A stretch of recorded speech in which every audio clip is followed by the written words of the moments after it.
Terlalu banyak gula itu bisa merusak kolagen yang ada dalam tubuh kita. Justru ketika tubuh kita itu lapar, itu dia bisa membuat tubuh kita itu jadi lebih sehat gitu. Ketika kita itu berpuasa dan sel-sel tubuh itu memakan sel-sel yang udah kepake, nah juga mereka itu akan memproduksi sel-sel baru. Jadi penuaan itu sebenarnya bisa dicegah, bahkan bisa dikembalikan gitu. Kadang kan ada yang menganggap, oh saya tiap hari udah nyuci, ngepel, ini itu kan udah olahraga, beda ternyata ibu-ibu. Beda, iya.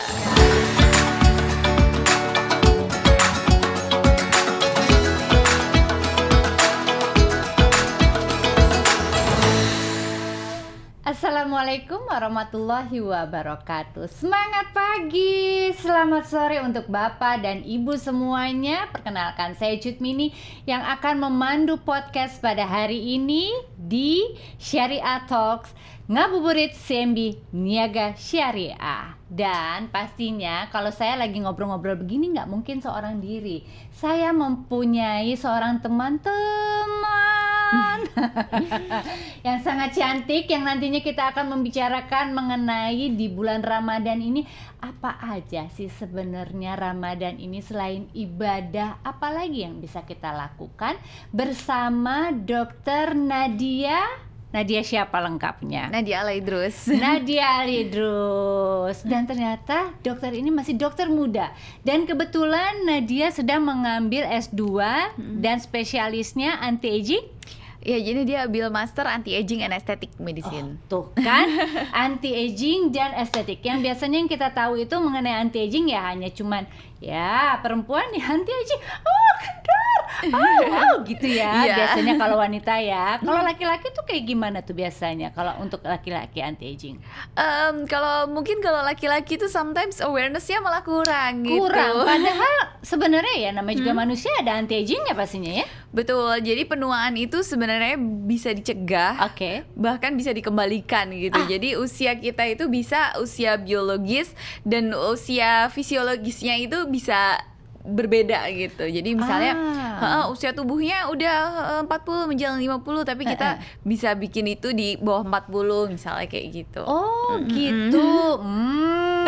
Pembicaraan yang sangat menarik di bulan Ramadan ini mengenai anti-aging, dan juga kita ada satu pembahasan yang semua orang tuh kayaknya lagi lagi booming dan bisa dikatakan lagi tren mengenai intermittent fasting. Oke, sebelum kita membicarakan mengenai intermittent fasting ini, sementara kan kita kalau di Islam ya, kita udah punya fasting sendiri. Betul. Ya kan?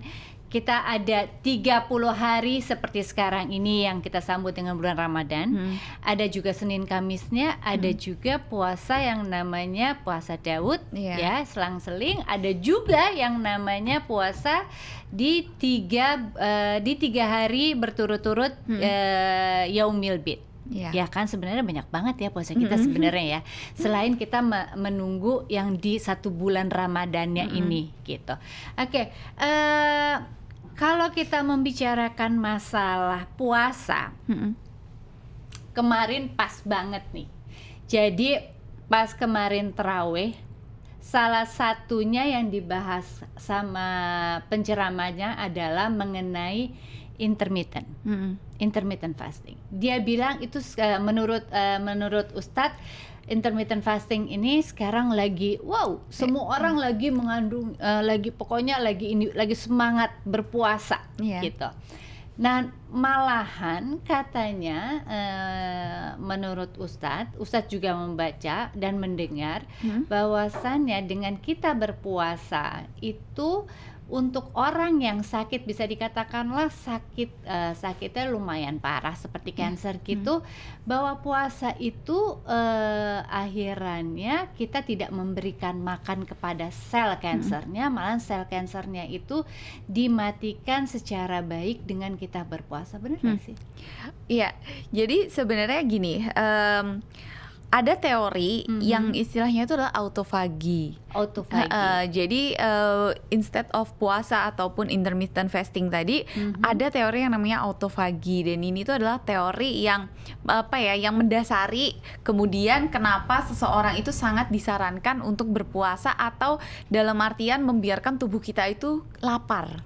Gitu. Jadi itu adalah teori autofagi. Nah, teori ini tuh sebenarnya juga udah terbit dari sekitar tahun 60-an gitu, Bu. Tapi pada tahun 2016 kemarin itu bahkan teori ini tuh mendapatkan Nobel. Jadi yang menemukan orang Jepang namanya Yoshinori Ohsumi. Betul, aku dengar itu. Iya. Nah, jadi teori ini tuh konsep bahwa ketika tubuh kita itu lapar, dia itu akan memakan sel tubuhnya sendiri yang sudah tidak terpakai. Tapi itu dalam jangka waktu tertentu. Kalau misalnya kita itu, karena kan beda ya tubuh lapar dan sel lapar gitu. Kalau tubuh lapar itu karena hormon. Jadi kadang sometimes sebenarnya tubuh itu masih punya banyak sekali tabungan untuk dipakai ambil energi, tapi kadang kitanya udah pengen makan lagi gitu kan. Bener. Makanya kenapa seseorang sometimes ada yang overweight atau bahkan obesitas gitu. Karena dia menuruti terus nih kemauan makannya gitu. Nah, jadi pada teori ini tuh pada 4 jam pertama kita berpuasa itu tubuh akan mengambil energi dari sumber makanan yang baru aja kita makan. Jadi misalnya pas kita sahur ya. Pas kita sahur 4 jam kemudian diolah dan diambil oleh tubuh kita. Betul. Nah, jadi makanya kenapa biasanya nih 4 jam pertama ya kita pasti akan ngerasa fine-fine aja gitu ya. Nah, baru 4 sampai 16 jam berikutnya itu tubuh akan mulai nih kehabisan kan dia tadi energi dari glukosa atau dari karbohidrat yang baru aja kita makan, dia akan mengambil cadangan lemak. Nah, itu ada di 4 sampai 16 jam berikutnya. Nah, terus kemudian udah ya habis ini, dia akan mencari sumber lainnya. Nah, ini biasanya berasal dari sel-sel tubuh yang udah terbuang, udah nggak kepake. Nah, itu makanya dinamain autofagi. Auto itu kan self gitu ya, maksudnya dari diri mereka sendiri. Fagi itu adalah memakan. Jadi sel itu memakan selnya mereka sendiri yang sudah tidak terpakai. Makanya kenapa muncullah teori bahwa kita itu sebaiknya melakukan puasa. Entah ya, kalau dalam Islam kita udah ada jadwalnya gitu ya, 30 hari pada saat Ramadan. Tapi kalau misalnya mungkin yang non Islam, mereka bisa melakukan itu tadi autofagi, di mana membuat tubuh itu kelaparan dalam waktu tertentu supaya mereka itu memakan sel-sel yang udah nggak kepake itu tadi. Nah itu kan memang sebenarnya bagus sekali ya. Jadi memang sebenarnya berpuasa itu sangat baik untuk tubuh kita. Kenapa akhirnya yang mempunyai tubuh kita juga sudah waktunya kalian meriset. Ya kan, waktunya kalian meriset tubuh kalian. Jadi di saat inilah, di bulan Ramadan selama 30 hari ini, kita itu meriset tubuh kita untuk menjadi lebih baik. Betul. Jadi banyak juga orang yang mengatakan puasa itu akhirnya jadi timbul GERD gitu. Aku nggak bisa berpuasa karena aku GERD gitu. Benar nggak sih? Sebenarnya GERD atau asam lambung itu kan terjadi ketika memang perut itu kosong, yang kemudian terjadi reflux gitu ya. Nah, memang pada keadaan tertentu GERD itu sangat bisa dikontrol. Kontrolnya itu dengan cara lifestyle gitu. Jadi bagaimana kita mengontrol pola makan, terutama ketika sahur dan buka puasa gitu ya. Nah, biasanya nih kalau orang-orang yang mengalami GERD ini memang nggak disarankan konsumsi makan makanan tertentu. Misalnya makan makanan yang mengandung tinggi gas kayak kol, sawi, terus soda, atau makanan yang pedes nih. Biasanya masyarakat Indonesia kan kalau nggak nyambel nggak makan. Iya benar nggak nyambel nggak makan. Nah, ini padahal makanan pedas ini sangat perlu dihindari oleh orang-orang yang mengalami GERD, even itu di sahur ataupun di buka puasa, apalagi gitu buka puasa perut kosong gitu kan. Benar. Terus konsumsi kopi, teh kayak gitu yang bisa menaikkan jadi asam lambung. Jadi kafein juga nggak bisa ya. terus santan-santan gitu. Oke. Jadi memang diperhatikan pola makannya, dan mungkin juga kalau konsumsi obat-obatan tertentu ya, obat-obatan yang untuk mengontrol si GERD itu tadi bisa dikonsumsi itu sebelum kira-kira 30 menit sebelum sahur, dan juga 30 menit sebelum buka. Makanya kalau pas buka jangan langsung makan nasi gitu kan. Nah, tolong diingat ya. Iya. Sebenarnya kita tuh udah punya polanya kalau kita Ramadan itu bagusnya kita ngapain dulu gitu. Jadi nggak perlu terburu-buru karena perut ini sudah diberhentikan selama 16 jam. Iya. Diistirahatkan untuk sementara selama 16 jam. Jadi kalau kita langsung makan yang banyak itu kayaknya juga dia kaget-kaget. Iya. Gitu. Perutnya juga kaget-kaget. Jadi semuanya sebenarnya harus ditahan. Iya. Kita harus banyak sabar. Emang bener ya, kita harus Bener. banyak sabar. Diajarkan di bulan Ramadan kita harus banyak sabar ya. Sabar itu bukan hanya untuk di jalanan, bukan hanya untuk di kantor, bukan hanya untuk, tapi di saat kita mau makan pun kita harus sabar. Iya. Semuanya ada step-stepnya. Betul. Betul nggak, Dok? Betul, makanya kan kenapa kalau nggak salah ya Bu, jadi Nabi Muhammad itu juga mengajarkan kita itu makan yang ringan dulu, kemudian sholat maghrib, baru kemudian makan yang berat. Betul. Jadi supaya kalau mungkin orang pasien yang mengalami GERD ini, dia bisa konsumsi obat asam lambungnya dulu, Oke. baru kemudian jeda sholat maghrib, baru kemudian makan, kan itu kira-kira 30 menit lah kayak gitu. Nah, kan jadi untuk pembicaraan sekarang kalau menurut saya sih solusi satu-satu nih udah mulai keluar nih. Iya. Untuk orang yang mengalami GERD tidak ada lagi istilah kita tidak bisa berpuasa. Sebenarnya bisa kalau kita mengerti tubuh kita ini sekarang selama 16 jam sedang diistirahatkan. Jadi kalau bisa bertahap makannya. Iya. Ya. Sebenarnya di agama kita juga sudah diajarkan. Ada baiknya kalau kita berpuasa makanlah dulu kurmanya. Iya. 1 butir, abis itu baru kita minum dulu airnya. Kalau bisa juga yang hangat supaya tidak kaget-kaget semuanya. Kita doa dulu, minta-minta dulu sama Yang Maha Kuasa, baru deh tuh kita makan gorengan. Iya. Nah, oke. Sementara kalau saya entah mempunyai kebiasaan yang buruk atau bagus, saya juga kurang tahu ya Nadia ya. Gitu. Jadi saya ini selama berpuasa musuhan sama nasi. Oh gitu. Saya bermusuhan. Saya karena saya dari kecil itu orangnya susah makan. Jadi begitu mengenal puasa, saya suka sekali dengan yang namanya puasa. Karena ibu saya tidak akan pernah menyuruh saya makan. Oh iya. Gitu. Ya kan, karena berpuasa. Kan jadi dia nggak nyuruh saya makan. Iya. Gitu. Nah, jadi saya udah mempunyai kebiasaan, saya tuh cinta sekali dengan yang namanya gorengan. Oh. Gitu. Iya. Semua orang pada bilang gorengan itu nggak bagus, buka puasa dengan gorengan. Saya tidak suka namanya kurma. Oh. Saya tidak suka. Iya, iya. Sampai akhirnya saya pergi umroh, disitulah saya suka dengan kurma yang setengah matang. Oh iya iya. Gitu. Kan di sana banyak macam kurma ya, gitu. Oh, ternyata kurma itu ada yang nggak terlalu manis karena saya tidak terlalu suka dengan yang sesuatu yang manis. Iya. Saya anak asin. Iya. Kalau buka puasa, makanya saya suka banget gorengan. Jadi kayak saya buka puasa tuh rumah saya tuh banyak banget gorengan. Kebetulan punya suami juga senengnya anak asin dibanding. Itu gimana ya? Kalau dibilang bagus sih, ya saya bilangnya bagus karena saya masak sendiri, saya nggak beli. Jadi gimana tuh menurut Nadia? Mungkin kita bahas kurmanya dulu ya, Oke. karena ini ada salah satu fun fact yang kemarin juga Nadia sempat bahas di sosial media, bahwa kurma itu kan sunnah Nabi bilang kita konsumsi ganjil. Yep. Nah ternyata WHO juga dia mengeluarkan statement bahwa kurma itu bisa dikonsumsi yang baik itu 3 butir. Jadi match gitu antara sunnah dan juga dari WHO gitu. Oke. Karena memang kurma itu adalah buah yang manis banget ya. Betul. Kita tahu. Dan tapi karena ibu kemarin juga ketemu berbagai jenis, jadi mungkin ada yang manis banget, ada Iya. yang enggak gitu. Nah memang kita konsumsi nggak boleh terlalu banyak. Karena dia tadi yang Nadia bilang tuh manis banget. Nah terus juga sebenarnya walaupun kurma itu manis banget, tapi karena dia itu sugarnya adalah asli dari buah, jadi dia tidak terlalu meningkatkan indeks glikemik seperti misalnya kita makan yang manis-manis dari kue tart kayak gitu, atau nastar. Oke, olahan ya, jadi olahan ya. Oke. Iya, jadi maksudnya kalau misalnya pada saat buka puasa ataupun pada saat sahur itu sangat baik kalau kita mengkonsumsi 3 butir kurma kayak gitu. Kan. Iya. Nah, Terus Terus juga karena tadi kurma itu selain dia itu juga tidak meningkatkan indeks glikemik, dia juga tinggi serat. Oke. Jadi dia tuh bisa bikin kita tuh lebih kenyang lebih lama. Dengan Kayak gitu. makan kurma. Dengan makan kurma. Dengan makan kurma itu emang kayaknya emang nyata ya, gitu, nyata sekali. Dan sampai akhirnya saya juga akhirnya sekarang saya udah mulai suka kurma karena saya sudah mengenal kurma dengan adanya ajwa. Ajwa gitu. Ajwa itu bagi saya enak, nggak terlalu manis, potongannya juga nggak terlalu besar dan nggak terlalu kecil, gitu. Dan saya bisa mengkonsumsi 3 dari nggak suka akhirnya bisa 3 gitu.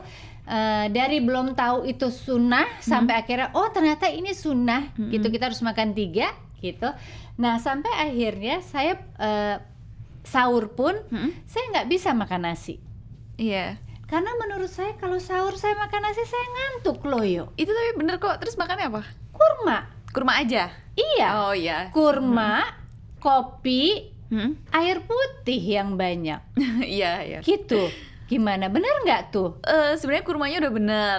Kalau Nadia sendiri punya resep sahur itu oatmeal, terus potongan kurma kayak udah dipotong kecil-kecil jadi kayak kismis gitu, terus kasih sedikit madu itu cukup bisa membuat Nadia itu kenyang lah sampai menjelang buka gitu. Karena kan oatmeal dan kurma tadi kan dia karbohidrat yang kompleks ya, jadi dia bisa diserap tubuh lebih lama, jadi bikin kenyangnya itu lebih lama. Sebenarnya kurmanya udah bener, cuman kalau Nadia tidak menyarankan kopi ataupun teh. Karena kopi ataupun teh pada saat sahur itu dia itu termasuk diuretik, jadi dia itu bikin kita jadi pipis terus. Padahal kan kita pengennya kita konsumsi air pada saat sahur itu kan bikin kita terhidrasi sepanjang hari gitu kan. Nah, kalau misalnya kita ada konsumsi teh ataupun kita konsumsi kopi, itu bikin kita jadi pipis terus, akhirnya dia itu jadi cairan dalam tubuhnya jadi hilang gitu. Oh gitu. Aku baru tahu kalau mengenai kopi. Karena aku selalu kayaknya kalau sahur kalau nggak minum kopi tuh kayaknya gimana gitu. Iya. Gitu kayak kurang pol gitu.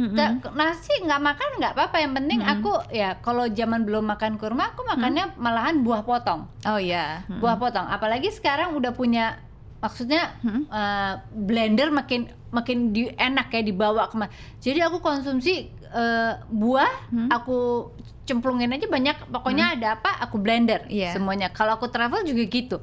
Jadi emang nggak perlu nasi yang aku telan gitu, tapi emang karena aku ngerasa selama 16 jam aku cuman mengkonsumsi itu aja, badan aku tuh lebih enak, lebih fit dibandingin aku makan nasi. Kalau zaman kecil kan harus makan, ayo makan nasi nanti kamu lemes, nanti kamu gitu. Kalau nggak makan nasi kenyang, nanti kamu apa gitu. Itu kan banyak banget aturannya, kayak kita hidup kalau nggak makan nasi kayaknya gimana gitu. Sebenarnya kalau misalnya kita di saat sahur kita makan nasi itu seperti apa?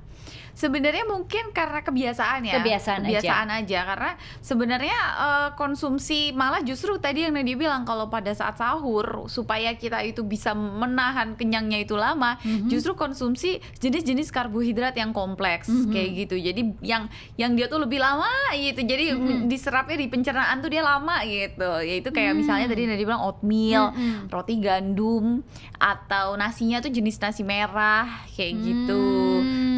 Jadi karena kalau nasi putih, kalau misalnya nasi putih dia lebih cepet diserap sama tubuh, jadi kayak ya kita bisa jadi laparnya lebih cepet kayak gitu.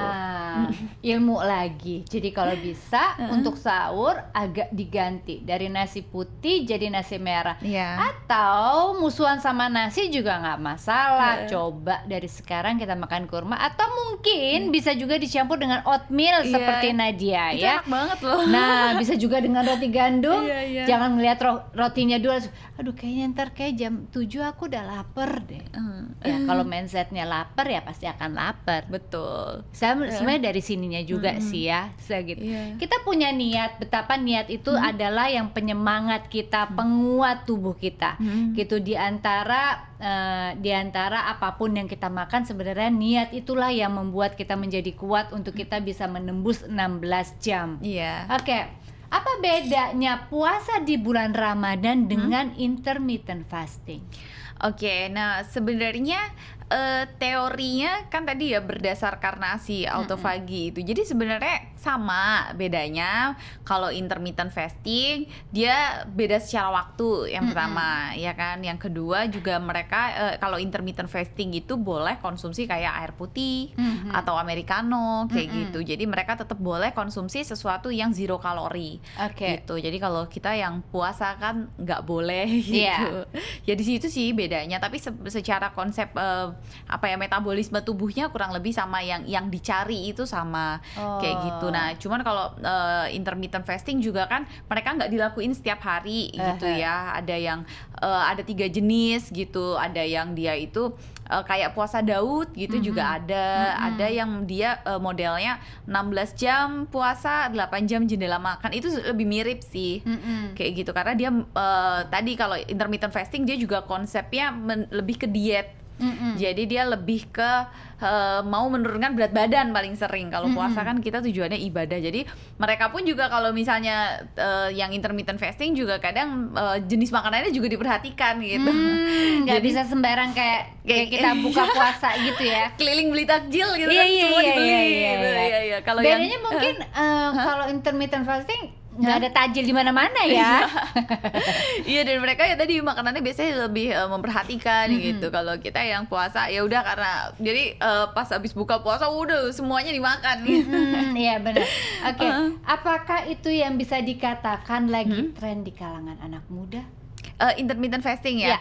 Sebenarnya itu salah satu jenis diet yang aku juga lumayan enjoy gitu, karena aku mungkin nggak se-intermittent fasting itu, tapi aku seneng membuat diri aku itu sometimes hunger gitu. Oke. Jadi aku nggak yang apa ya, maksudnya nggak yang kalau Nadia sendiri itu jam makannya itu nggak yang harus jam pagi sarapan, jam 12 siang makan, jam 5 sore apa namanya dinner gitu. Nadia tuh nggak seperti itu, karena tadi karena mengenal teori autofagi itu, jadi sometimes Nadia itu membuat diri itu lapar plus ditambah olahraga kayak gitu. Jadi olahraga dalam keadaan lapar itu supaya kita bisa mencapai si autofagi itu. Oke, rumusan lagi. Iya. Olahraga di saat lapar itu bisa dikatakan bagus ya? Bagus, karena tadi ya, karena misalnya nih dari pagi nggak sarapan sampai makan siang gitu kan, sebenarnya autofagi itu baru bisa dicapai itu setelah di atas 16 jam, sekitar 18 atau 20 jam. Nah, untuk kita membuat shortcut di waktu itu, kita harus melakukan olahraga kayak gitu, karena saat kita olahraga kan kita bisa membakar sekitar 500 kalori anggaplah kayak gitu. Tuh seperti kita aktivitas harian tanpa olahraga, jadi kita bisa membuat shortcut supaya kita bisa tubuh itu membakar lemak, terus juga dia bisa autofagi itu tadi. Oke, gitu. jadi sebenarnya di saat kita berpuasa seperti sekarang ini di bulan Ramadan, kita berolahraga juga nggak masalah ya? Nggak masalah, dan justru dianjurkan. Nah, cuman memang pemilihan waktunya yang apa ya, yang biasanya akan lebih ribet gitu ya kalau misalnya biasanya pagi orang-orang gitu kan. gitu. Kalau sekarang jadi lebih bagusnya apa? Sore kah atau? Kalau Nadia prefer sore. Kalau Nadia sendiri biasanya pas bulan puasa nge-gym itu sekitar jam 4 jam 5. Pokoknya waktu-waktu menjelang buka gitu. Jadi biar Bapak kalau nanti udah lemas gitu kan, oh sebentar lagi buka gitu. Iya. Gitu.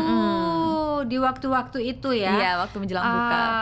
Oke. Rame tuh nanti tempat gym tuh jam 4. Oh ya? Iya, biasanya tempat nge-gym kalau bulan puasa ramenya sore menjelang buka tuh penuh gitu. Oh, soalnya aku nggak pernah ya, nggak pernah sih puasa-puasa ke tempat gym gitu. Jadi ternyata penuh ya. Iya, maksudnya orang lebih banyak mengambil waktu itu karena selain juga mungkin ada yang setelah maghrib itu tarawih gitu kan. Jadi lebih prefer olahraga itu sebelum maghrib gitu. Olahraga sebelum maghrib. Bagaimana kalau misalnya olahraganya di pagi hari? Sebenarnya nggak apa-apa kalau menjalankan itu dia fine aja gitu. Cuman kan kadang kalau kita udah ngabisin energi di pagi hari, siangnya jadi lemes kan kayak gitu. Oke, jadi lebih baik energinya disiapkan dulu, Iya. dikumpulkan dulu, seperti Nadia bilang tadi, Iya. 4 jam dulu, biarkan dia makan-makan dulu, Iya, happy-happy, tubuhnya gitu. disiapkan lagi energinya, baru abis itu kita bakar lagi. Iya. Ingat ya. Iya. Nah, yang olahraga pagi lebih baik kalau misalnya lagi berpuasa, lebih bagus kalau misalnya sore. Iya. Tapi mungkin kalau yang sudah terbiasa di pagi hari ya nggak Nggak masalah masalah. juga. Iya. Ini sebenarnya tinggal waktu dan keterbiasaan Iya. saja. Karena Oke. sebenarnya olahraga itu kan banyak yang nanya kan, bagusnya pagi, siang, sore, malam. Sebenarnya nggak ada waktu waktu patennya gitu, waktu pakemnya gitu. Kayak olahraga tuh bagusnya ini. Sebenarnya ya tergantung aktivitas setiap orang tuh kan beda-beda. Ada yang kerjanya sampai malam dan lain-lain. Oh, saya punya waktunya pagi. Itu nggak masalah karena yang penting tuh adalah olahraganya gitu. Olahraganya. Sebenarnya kalau untuk berpuasa, olahraga yang bagus itu dianjurkan berapa lama sih? Sebenarnya olahraga itu yang dianjurkan itu dalam 1 minggu itu adalah sekitar dalam 1 bulan. Nadia jadi lupa lagi. Pokoknya itu sekitar dalam 1 minggu itu 3 sampai 5 kali lah. 5 kali olahraga. Kalau dia intensitasnya berat itu cuman cukup 15 sampai 30 menit. 15 sampai. Oke. Tapi kalau intensitasnya ringan dia bisa 30 sampai 60 menit lah kayak gitu berolahraga. Oke. Kalau misalnya kayak jalan, kalau jalan santai 30 menit juga cukup. jalan santai 30 menit juga Iya, cukup. karena dia masuk intensitas ringan. Tapi kan. sebenarnya yang penting adalah bergerak. Iya, yang penting bergerak. Dan maksudnya jangan, kadang kan ada yang menganggap, oh saya tiap hari udah nyuci, ngepel, itu kan udah olahraga. Beda Ternyata ibu-ibu. Beda, Iya. Oke. Jadi kita tetap harus mengimbangi olahraga, kardio dan juga otot kayak gitu. Oke, kalau kita berpuasa, kontribusinya pada peningkatan metabolisme dan juga detoksifikasi tubuh tuh seperti apa? Jadi tuh sebenarnya kalau kita itu menganggap dalam tubuh kita itu ada racun gitu ya, racun itu sebenarnya nggak ada di dalam tubuh. Kalau ada racun kita udah menimbulkan gejala ya, entah itu muntah-muntah, diare, benar-benar apapun gitu. Jadi sebenarnya tubuh kita tuh banyak signalnya ya. Oke. Karena kan ya ada antibodi kan. Iya, betul. Si antibodi itu. Jadi sebenarnya kalau membayangkan mendetoksifikasi tubuh itu adalah membuang racun, itu salah sih sebenarnya. Jadi sebenarnya ya kalau misalnya metabolisme mungkin kita tuh lebih istilahnya gini aja sih. Pencernaan kita itu dikasih waktu aja buat istirahat gitu. Karena bukan berarti kita makan banyak itu sehat gitu. Karena ternyata tadi ilmu teori autofagi itu yang menemukan justru ketika tubuh kita itu lapar, itu dia bisa membuat tubuh kita itu jadi lebih sehat gitu. Lapar itu bukan berarti sengsara, saya. Iya, betul. Jadi betul. ketika tubuh kita itu lapar, justru itu malah bisa menyehatkan. Yang penting kita tahu polanya gitu. Dan mungkin kalau ada teman-teman yang non Islam yang mau menjalani itu juga ada jadwalnya gitu. Jadi setiap berapa kali dia puasa 20 sampai 24 jam, malah lebih lama loh dari kita.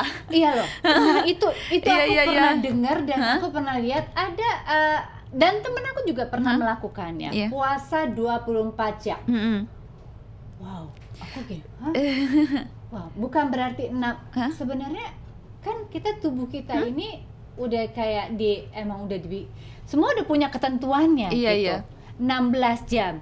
Kenapa ini bisa jadi 24 jam? Itu gimana ya? Untuk kesehatannya seperti apa itu? Kalau kita itu kan 16 jam karena puasa Ramadan dan itu dari azan subuh sampai azan maghrib. Dan itu sebenarnya jatuhnya nggak melulu 16 jam karena hampir setiap daerah, setiap negara itu beda-beda. Nah, kalau puasa 24 jam itu dia bukan puasa seperti kita sih. Jadi dia yang tadi Nadia bilang, jadi itu termasuk intermittent fasting, dia juga ada tuh. Jadi ada waktunya di mana dia itu 24 jam nggak makan sama sekali. Cuman tidak makan, tapi air putih atau kopi americano boleh. pokoknya zero kalori kayak gitu. Itu mereka ya tadi untuk tujuannya untuk weight loss, untuk tubuh membakar lemak dan tubuh memakan si sel-sel yang nggak kepake itu tadi. Oke. Gitu. Tapi bukan berarti akhirnya menyiksa diri ya? Enggak sih, karena sebenarnya kalau mungkin teman-teman yang udah biasa menjalani intermittent fasting, mereka tuh akan fine-fine aja. Kita kayak bayangin aja kayak wow gitu. Tapi kalau kita ngobrol sama intermittent fasting, mereka udah sangat terbiasa dan kayak fine aja gitu. Iya, cuman sebenarnya sih ya mereka akhirnya bersahabat dengan rasa lapar aja. Iya. Ya. Jadi kalau yang udah biasa intermittent fasting ketemu Ramadan, wah ini cincai lah itu. Ya. Cuman mereka sekarang ya nggak boleh makan, nggak boleh minum aja, Iya, bedanya nggak boleh seperti minum, itu. betul. Oke, bagaimana berpuasa dapat membantu proses misalnya kayak penuaan? Oh ya, jadi sebenarnya karena yang termasuk yang tadi ya. Jadi ketika kita itu berpuasa dan sel-sel tubuh itu memakan sel-sel yang udah kepake, nah juga mereka itu akan memproduksi sel-sel baru. Oke. Sel-sel baru itu macem-macem lah. Jadi disitulah kenapa bisa meregenerasi seluruh tubuh gitu. Jadi tidak hanya di wajah gitu. Kalau anti-aging kan kayak fokusnya cuma di wajah gitu. Padahal tapi enggak ya. Padahal di seluruh tubuh, termasuk di organ-organ. Kan kita pengen kita itu life longer ya. Jadi bukan cuman mukanya kinclong gitu, tapi bisa hidup lebih lama gitu. Jadi itulah pentingnya ketika tubuh kita itu lapar dan mereka memakan sel-sel yang udah nggak kepake, mereka juga akan memproduksi sel-sel baru dan itu memang dihasilkan ketika tubuh kita tuh berpuasa. Jadi kalau tubuhnya itu kenyang terus ya mereka nggak akan produksi. Kayak gitu. Jadi ternyata lapar itu bagus ya. Lapar itu bagus. Bukan berarti kenyang itu bagus. Iya, makanya kan that's why Nadia correct me if I'm wrong ya. Jadi kalau nggak salah dulu juga Nabi itu bilang makanlah saat lapar dan berhenti sebelum kenyang. Betul. Iya. Jadi itu harus diterapin selama kita hidup. Jadi jangan cuman pas puasa aja. Gitu. Iya, jadi ya sebenarnya bukan berarti lapar itu sengsara ya. Betul. Oke, ya, aku setuju. Oke, aku mau nanya, makanan apa yang bisa akhirnya supaya kita puasanya tetap oke, kulitnya tetap oke, anti-agingnya tetap oke. Banyak minat kayaknya Nina. Iya. Gimana Nat? Sebenarnya gini, supaya kita tuh puasanya tetap lancar gitu ya, dan kita bisa mendapatkan nggak cuman ya pahala gitu ya, tapi juga sehat gitu ya. Ya otomatis pada saat kita itu menjalani ibadah puasa, pada saat berbuka itu makannya dijaga. Jadi kalau makanan itu yang baik adalah gizi seimbang, karena semua makronutrien itu dibutuhkan gitu. Jadi mungkin kalau ada tipe-tipe yang aku maunya makan protein aja gitu. Nah, jangan dilupain nih kalau karbohidrat, lemak baik ya kan, terus juga sayur-sayuran, serat, buah-buahan itu semuanya itu kita butuhin. Jadi makanya kita butuh yang seimbang kayak gitu. Terus gubrak aku salah. Nah terus ada kan istilah berbukalah dengan yang manis. Itu boleh kok, setuju, tapi juga kira-kira gitu ya. Jangan terlalu manis karena terlalu banyak gula itu bisa merusak kolagen yang ada dalam tubuh kita. Jadi kalau kebanyakan gula nanti mukanya itu justru malah akan nggak kenceng. Yang mungkin punya masalah jerawat dia malah akan muncul gitu ya. Jadi berbukalah dengan yang manis itu maksudnya 3 kurma itu tadi, bukannya es buah. Bukan. Berbukalah dengan yang manis ya, benar. Iya, jadi berbuka dengan yang manisnya dianjurkan 3 buah kurma. Jadi kalau misalnya terus berbukalah dengan yang manis, wah ini roti coklat, es teler, kolak ya, itu nanti jadinya justru bisa menimbulkan efek yang nggak baik itu tadi. Malah bisa menimbulkan jerawat lah, kulitnya jadi kusam karena kolagennya dirusak oleh si gula kayak gitu. Dan kalau dilanjut dengan makan yang berat, itu dengan makanan yang dengan gizi seimbang. Jadi ada karbo, ada protein, ada lemak, terserat ya kan. Karena kan banyak nih yang puasa itu paling sering masalah yang terjadi adalah konstipasi. Jadi beberapa orang yang lagi menjalani ibadah puasa tuh sering tuh ngalamin konstipasi. Aduh kok jadi susah BAB. Nah makanya itu gimana? Itu karena kadang mereka tidak mencukupi kebutuhan serat.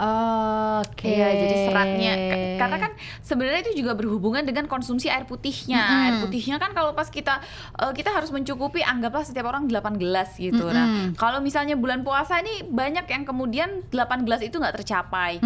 Kalau aku punya tipsnya itu sebenarnya gini, 2 gelas pada saat berbuka, 2 gelas sebelum tarawih, 2 gelas lagi setelah tarawih dan sebelum tidur, dan 2 gelas lagi pada saat sahur. Jadi 2 gitu. Oke.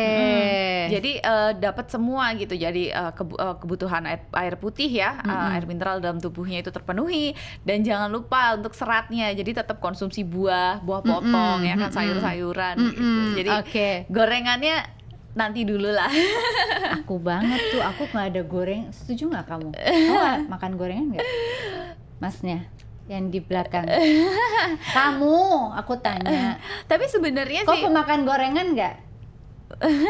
Iya. Makan. Oh iya, berarti dia geng aku. Tapi sebenarnya sih gorengan tuh nggak apa-apa, asal satu konsumsinya jangan banyak-banyak, dan yang kedua minyaknya kalau bisa minyak pertama atau maksimal banget kedua pakai. Jadi yang kalau udah ke 345 tuh jangan deh gitu. 345 jangan. Iya. Karena kamu geng aku 345 jangan, inget-inget ya. Iya. Bikin aja makanan mama. Jadi pulang ke rumah. Pulang ke rumah udah paling benar. Makan gorengan. Oke. Terus kalau banyak juga yang pada bilang, aduh kok puasa akhirnya berat badan aku jadi naik ya. Iya. Itu kayak gimana ya? Nah itu paling sering ya karena kalap makan. Padahal sebenarnya kita itu udah di set loh. Pasti kan pengen nih, wah aku pengen lebaran glow up gitu kan. Oh, bukan glowing lagi, bukan glow up ya. Jadi glow up itu dalam segala sisi gitu ya. Mukanya glowing lah, yang badannya lebih kurus pasti kan pengennya gitu. Nah ini tuh kita udah kayak istilahnya dikasih timeline yang enak. 30 hari berpuasa gitu. Harusnya kita bisa memanfaatkan untuk sekalian diet gitu. Ya kan? Nah, tapi banyak yang kemudian kalap pada saat makan ya, jadi over kalorinya, aktivitasnya kan kurang. Iya ya, karena bukanya juga udah pas maghrib ya. Iya. Gitu, bukanya udah pas maghrib dan waktunya juga udah kayak di rumah. Iya. Atau misalnya di kafe, yang pasti ruang geraknya juga dikit ya. Iya, itu satu. Atau siangnya juga aktivitasnya kurang, dia banyaknya tidur. Padahal seharusnya itu puasa tidak kalau buat aku sih tidak membuat aktivitas kita tuh berkurang. Jadi ya tetap aja bekerja seperti biasa, aktivitas, tetap olahraga. Betul. Karena kalau misalnya pun tidur siang itu malah tidur siang lebih dari 30 menit, itu kan udah merusak sistem irama tidur kita. Jadi iya, betul sekali. Dan kalau waktu zamannya aku ya bisa dikatakan masih 20-an, bulan puasa itu tidur siang ya lumayan lama ya gitu. Maksudnya kalau nggak ada kegiatan ya udah bobonya tuh panjang gitu. Misalnya sampai bisa kayak 2 jam gitu. Abis zuhur tidur gitu kan. Ibaratnya tidur tuh nikmat banget gitu loh. Tapi untuk sekarang ini tidur tuh kayak yang cuman 30 menit, 40 menit tuh udah kayak deep sleep banget.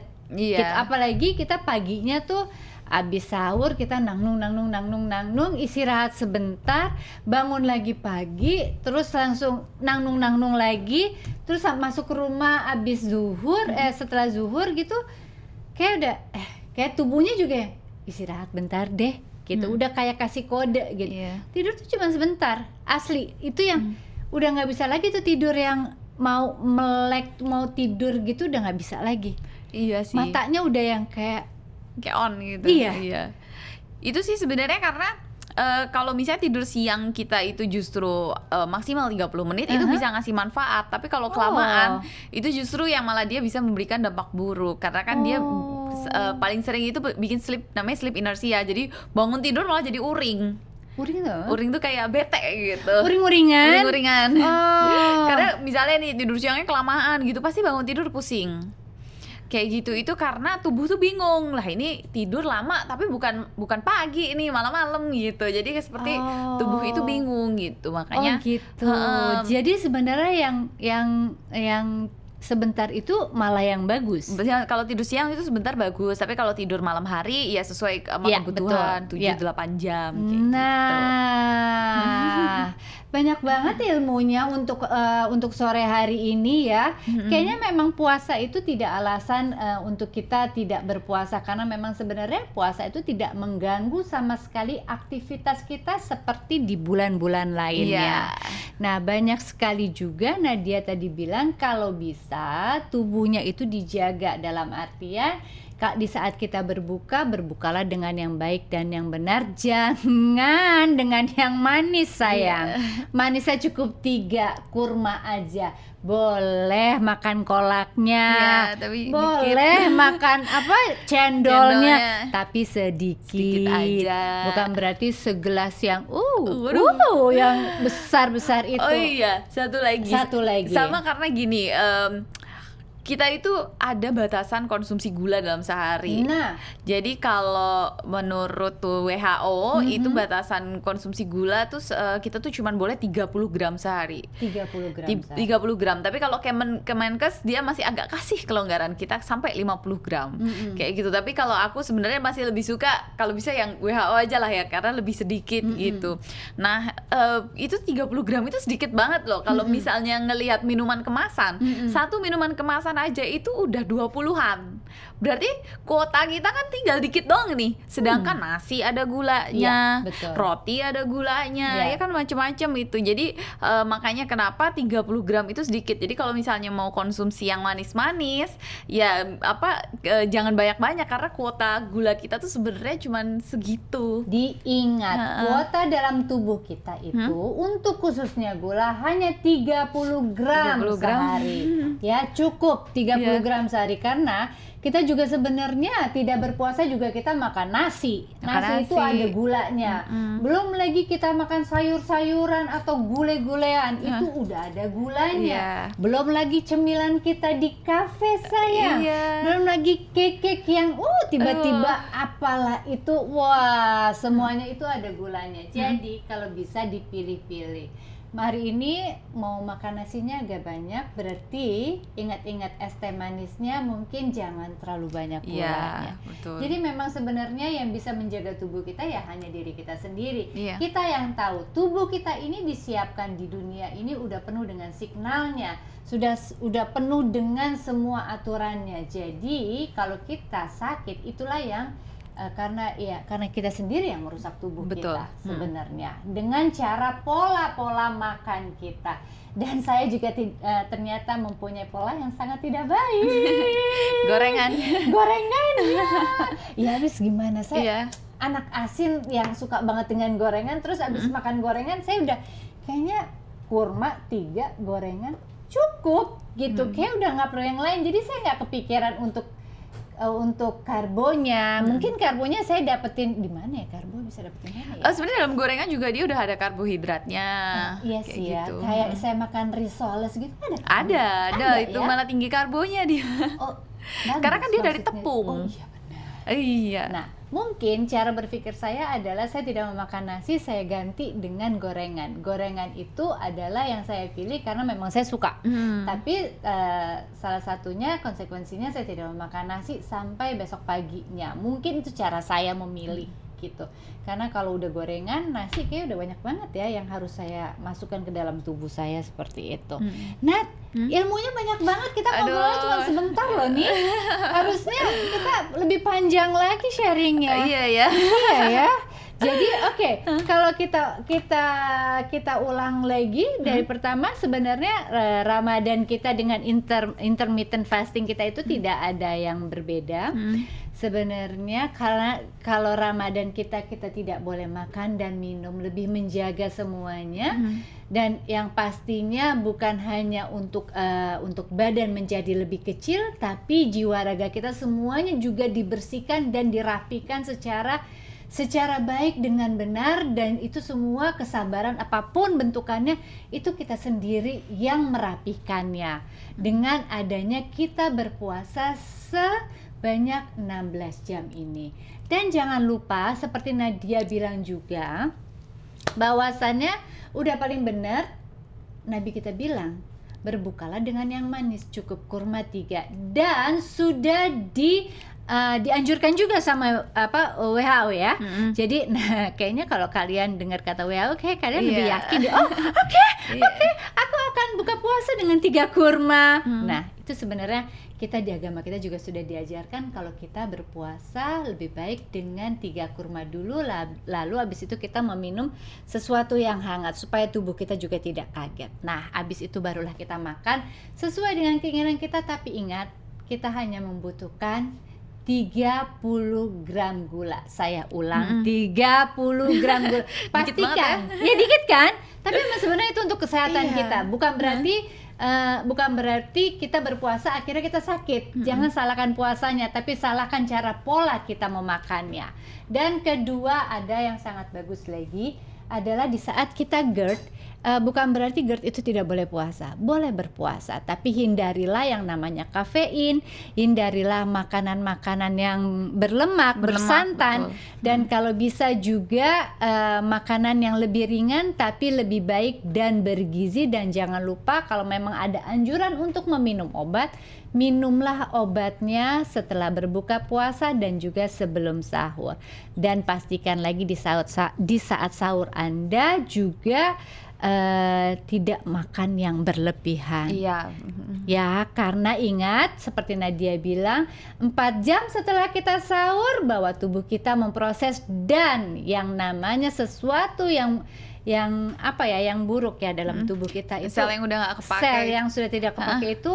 Jadi 4 jam pertama tuh dia baru memakan yang tadi barusan kita makan. Nah, Terus terus 4 sampai 16 jam dia mulai lemak. kita yang lemak dimakan. Nah, baru setelah di jam itu mulailah sel-sel yang udah nggak kepake. Oke. Itu tadi mulai itu dimakanin gitu. Oke, nah itulah anjuran dari Nadia. Dan juga untuk urusan intermittent fasting memang bagus, dan kayaknya untuk orang-orang yang sudah melakukan intermittent fasting juga sebenarnya dia sangat bersahabat sekali dengan bulan Ramadannya Iya. ini. Jadi apapun bentuknya, Ramadan kita sama seperti dengan bulan-bulan lainnya, cuman banyak sekali keberkahan yang bisa kita dapat di bulan Ramadan ini. Mari kita menjaga diri kita di bulan Ramadan dan juga di bulan lainnya. Kalau gitu saya Cut Mini ingin mundur diri.